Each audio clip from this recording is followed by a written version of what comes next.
Hello दोस्तों, good morning. एक बार फिर से झारखंड के पार्ट 6 में मैं आपके सामने उपस्थित हूँ। मैं मनीष कुमार आपका स्वागत करता हूँ अंक प्लस के यूट्यूब चैनल पे। बिना समय गवाए हम लोग आगे बढ़ते हैं। पात प्रदेश के मैदानी भाग को किस नाम से जाना जाता है? तो पात प्रदेश के मैदानी भाग को हम लोग किस नाम से जानते हैं? पात प्रदेश के मैदानी भाग को हम लोग 24 का मैदान के नाम से जानते हैं।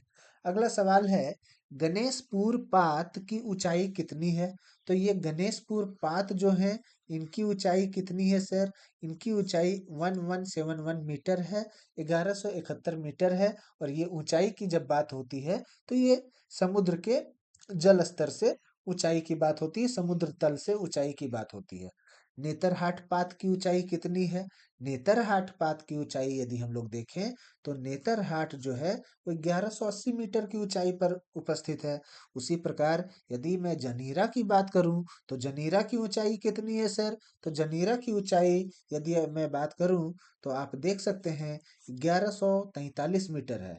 अभी अभी हमने बताया नेतरहाट, ये हमने बताया जनीरा, और इससे पहले हमने बताया था, क्या बताया था, भूल गया, गणेशपुर।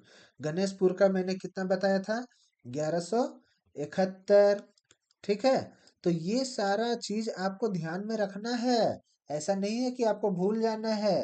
पात प्रदेश की सबसे महत्वपूर्ण पहाड़ी कौन सी है? तो पात प्रदेश का सबसे महत्वपूर्ण सानू और सरू दोनों हैं। किसी एक को हम महत्वपूर्ण नहीं कह सकते हैं। और इसी कड़ी में मैं बताता चलूं कि मैंने झारखंड, बिहार, यूपीएससी, रीजनिंग, बहुत सारे अलग अलग एग्जाम का प्रिपरेशन कराने के मकसद से मैंने अलग अलग प्लेलिस्ट तैयार किया हुआ है। और उस पे रेगुलर वीडियोज अपडेट होते जा रहे हैं। आपको जैसा आपका ज़रूरत हो, आप हमारे प्लेलिस्ट को विजिट कर सकते हैं। लिंक नीचे डिस्क्रिप्शन में मिल जाएगा।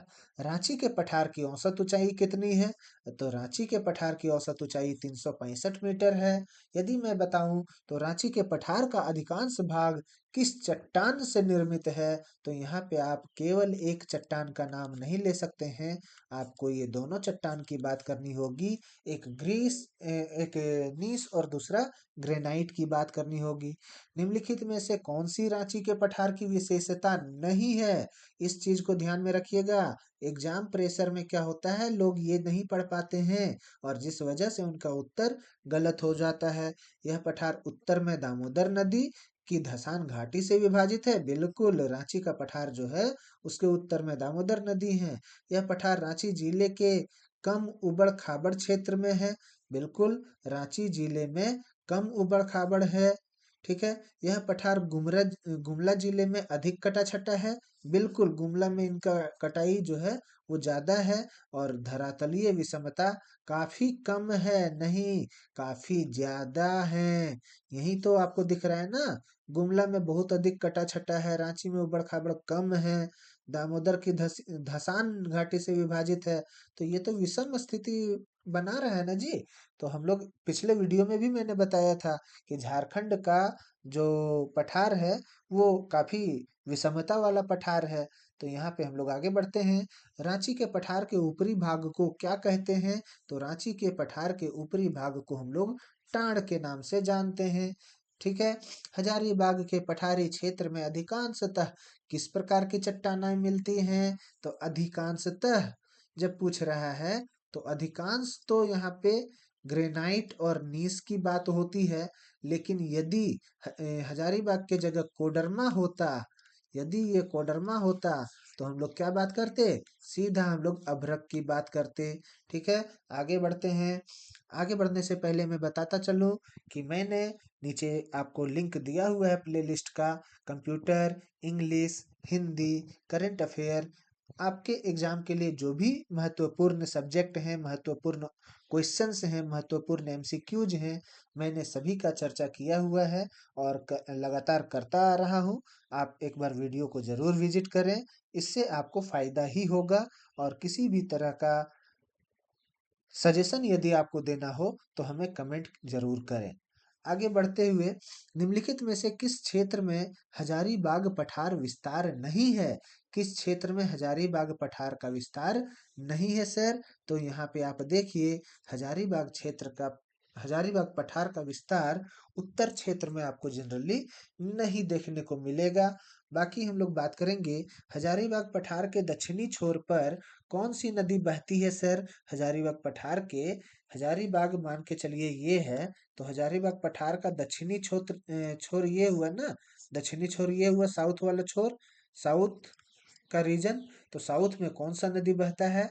ये यदि हम बात करें हजारीबाग की, तो हजारीबाग के साउथ में आप दामोदर नदी को बहते हुए पाएंगे। निम्नलिखित में से कौन सा हजारीबाग पठार का उपभाग नहीं है? हजारीबाग पठार का उपभाग कौन सा नहीं है सर? तो हजारीबाग पठार का दक्षिण पूर्व वाला जो किनारा है ना, दक्षिण पूर्व बोले तो this is east, this is south, ये वाला पोर्शन, हजारीबाग का ये वाला पोर्शन जो है, साउथ ईस्ट रीजन जो है, वो हजारीबाग पठार का कोई उपभाग नहीं है। हजारीबाग पठार का विस्तार लगभग कितने वर्ग मील में है? तो हजारीबाग का विस्तार यदि मैं देखूं, तो हजारीबाग पठार का विस्तार जो है वो लगभग 7,000 स्क्वायर मील में है। स्क्वायर किलोमीटर नहीं, स्क्वायर मील। एक मील में 1.8 किलोमीटर होता है ना। क्या देख लीजिएगा मैथ, हम यहाँ आपको झारखंड पढ़ा रहे हैं, मैथ नहीं पढ़ा रहे हैं। देख लीजिएगा, 1 mile is equal to how much kilometre. ठीक है, ध्यान में रखना है आपको, मैथ में क्वेश्चन आ सकता है। हजारीबाग पठार की पूर्व सीमा किस जिले की पूर्वी सीमा तक विस्तृत है? ये मान के चलिए हजारीबाग है, तो हजारीबाग का पूर्वी सीमा कहाँ हुआ? कहाँ हुआ? इधर हुआ, इधर इधर। हजारीबाग का पूर्वी सीमा जो है, वो कौन सा जिला के पूर्वी सीमा से अटैच किया हुआ है? कौन सा जिला के पूर्वी सीमा से अटैच किया हुआ है? तो ये हजारीबाग है, और ये हमारा गिरिडीह है। और गिरिडीह और हजारीबाग का पूर्वी सीमा जो है, एक दूसरे से चिपका हुआ है। तो हम लोग यहाँ पे गिरिडीह की बात करेंगे और आगे बढ़ेंगे। आगे बढ़ने से मैं बताता चलूं कि मैंने पिछले 8 साल से बायोलॉजी फैकल्टी रह करके झारखंड, बिहार और उड़ीसा के बहुत सारे बच्चों को पढ़ाया है। आज फिर से मैं यूट्यूब में अपने वीडियोज के माध्यम से पढ़ाना स्टार्ट किया हूँ। और ऑफलाइन मीडियम में मैंने बहुत सारे ऐसे बच्चों को पढ़ाया है जिनका आज एमबीबीएस कंप्लीट भी हो गया है, और बहुत सारे ऐसे हैं जो आज कंप्लीट एमबीबीएस कर भी रहे हैं। तो आपके संपर्क में यदि कोई ऐसे विद्यार्थी हैं जिनको मेडिकल की तैयारी करनी है, जिनको नीट की तैयारी करनी है, तो आप उन्हें ये सजेस्ट कर सकते हैं नीट यूजी के लिए। ठीक है, एमबीबीएस में एडमिशन लेने के लिए, एमबीबीएस के बाद पीजी के लिए नहीं, नीट यूजी के लिए यदि कोई तैयारी करना चाहता हो, तो नीचे प्लेलिस्ट दिया हुआ है, आप उन्हें हमारा प्लेलिस्ट शेयर कर सकते हैं।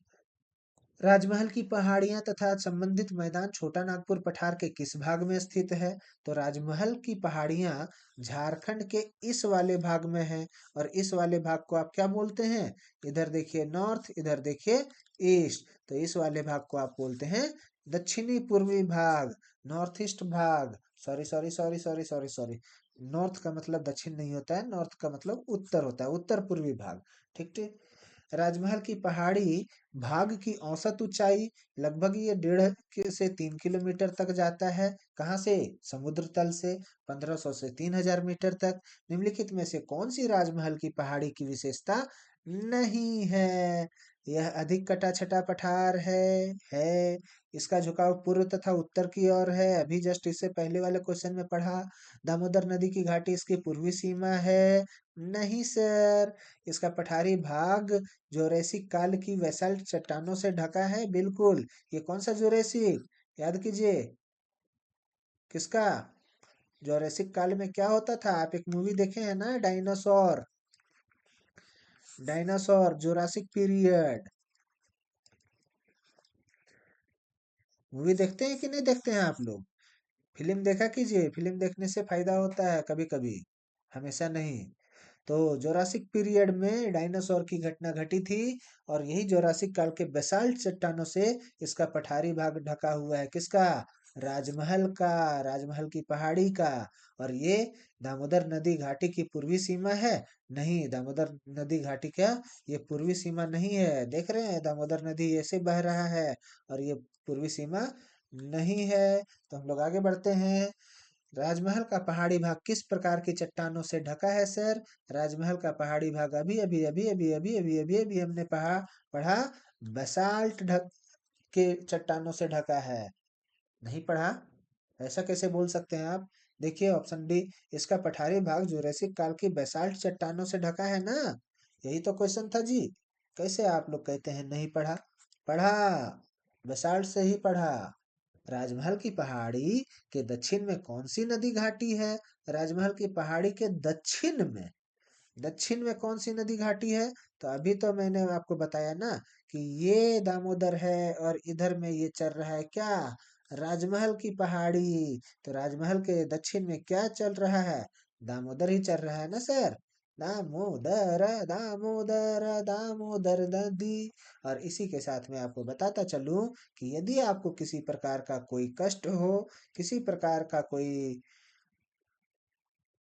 जानकारी चाहिए हो, तो आप हमारे ईमेल में, हमारे फेसबुक में, हमारे इंस्टाग्राम में हमसे संपर्क कर सकते हैं। हमारा वीडियो का पीडीएफ आपको इस टेलीग्राम में मिल जाएगा। ये आपको वेबसाइट का लिंक दिया गया है जहां से आप डाउनलोड कर सकते हैं इस अंक प्लस के एप्लीकेशन को, जहां से आप परचेज कर सकते हैं अंक प्लस के सभी कोर्सेज को। और बहुत ही कम बजट में आपको कोर्स उपलब्ध कराया गया है। मेरी बात माने तो आप एक बार हमारा वेबसाइट जरूर विजिट करें। ये हमारा व्हाट्सएप चैनल का लिंक दिया हुआ है। यहाँ पे आपको सारे वीडियोज के लिंक मिल जाएंगे, जो अब शुरुआत से लेकर के अभी तक जो भी मैंने पढ़ाया है वो सारा वीडियोज का लिंक यहाँ पे आपको अवेलेबल मिल जाएगा। जिनको आप नीट के लिए, वन सेकेंड वन सेकेंड, जिनको आप नीट के लिए गाइड कर रहे हैं, नीट के लिए हमारा एम के बायो का चैनल शेयर कर रहे हैं, ये उनके लिए है। आप भी हमारे इस चैनल में जुड़ सकते हैं, क्योंकि इनमें मैं मैक्सिमम कोशिश मेरा ये रहता है कि नीट से रिलेटेड जो भी इंफॉर्मेशन हो वो इस चैनल पे मैं शेयर करूं। और ये अंक प्लस का चैनल है, इस पे मैं जनरली जनरल कंपटीशन या यूपीएससी, एसएससी, बैंकिंग, रेलवे की न्यूज इन्फॉर्मेशन और वीडियोज को शेयर करता हूं। तो आप ज़्यादा बेनिफिट लेने के लिए दोनों चैनल को ज्वाइन करें। और इसी के साथ मैं आपसे विदा लेना चाहूँगा, आपके उज्जवल भविष्य की कामना करते हुए। मैं मिलता हूँ अगले वीडियो में। तब तक के लिए यदि आपने हमारा चैनल अभी तक लाइक, कमेंट और सब्सक्राइब नहीं किया है तो सब्सक्राइब कर लें, बेल बटन दबा दें। और आपको वीडियो कैसा लगा ये हमें कमेंट करके ज़रूर बताएं। धन्यवाद।